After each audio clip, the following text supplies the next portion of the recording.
शामराव, या रामराव. आज आज वारी कशी आली ते? नाशिक सोडून बरेच जळगाव आले. काम तरी काय काढले? मी सहज केले. रे एका दमात एवढे प्रश्न? शामराव, क्युरिओसिटीची ड्युटी आहे ना. काय करणार बाबा, या पोटासाठी फिरावं लागतं. असे चला तर मग आपण घरी जाऊ, देवाची पूजा करू. चला कामाचं काय नंतर, नंतर भेटूया. दोघेही जातात.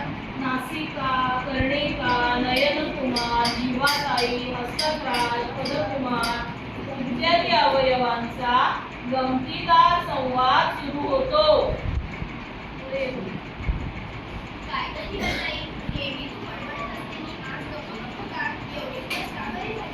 काय सांगू बाई, मला या कुटुंबाची मोठी पिढी यायला लागली. आणि ती ग का?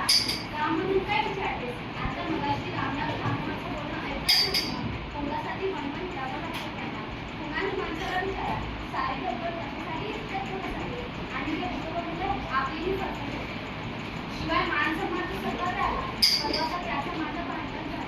कशामुळे ग? अगं दरवेळी आपला जो म्हणेल तेवढंच खायची शक्ती असते म्हणून.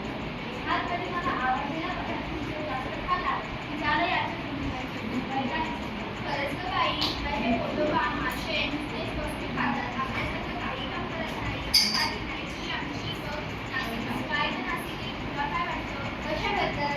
ग ही बडबडी पोटोबाबद्दल तक्रार करतीये की म्हणते की पोटोबा काहीच काम करत नाही. मग त्यात खोटे ते काय? माझंच बघ ना, रात्रंदिवस श्वास घेण्याचं माझं कार्य सतत चालू असतं. श्वास घेण्याची ही जागा काम मी करते, पण हे पोटोबा मात्र काहीच काम करत नाही. उलट सगळ्यांवर बोलतो. शिवाय जो उठतो तो कशासाठी बोलायसाठी मला कामाला राबवून घेतो. मी सुद्धा हेच म्हणते. मी नेहमी बघण्याचं काम करते. झालंच तर माणसाच्या सौंदर्यात भर घालतो. जो मी नसतो तर. पुढे झाले लेक्चर. मी सुद्धा एकदा काम करून माणसाच्या जीवन व्यवहारात मदत करते. माझ्याशिवाय तर म्हटलं कधी का तुझ्यापेक्षा माझा उपयोग जास्त महत्वाचा आहे बरं का. श्वास घेतल्याशिवाय माणूस जगू कसा शकेल? आणि माझ्यामुळेच तर माणसाच्या जीवनात अर्थ आहे. मी गोड बोलून नानासाठीच्या पदार्थांचं माझ्यामुळेच माणूस चांगली होतो. आपण सारखं घरी काम करतो, पण पोटोबा मात्र आईचे बसून खातात. तेव्हा आपण या पोटोबांविरुद्ध संप करूया आणि मेदूलाल साहेबांकडे तक्रार करूया. हो, आमची तयारी आहे संप करण्याची. आजपासून मी बघणार नाही. मी वास घेणार नाही. श्वास मात्र मला घ्यावाच लागेल. मी ऐकणार नाही. मी अजिबात खाणार नाही. आणि दंत राजांना सुद्धा संपास सामील करते. मी वास करणार नाही.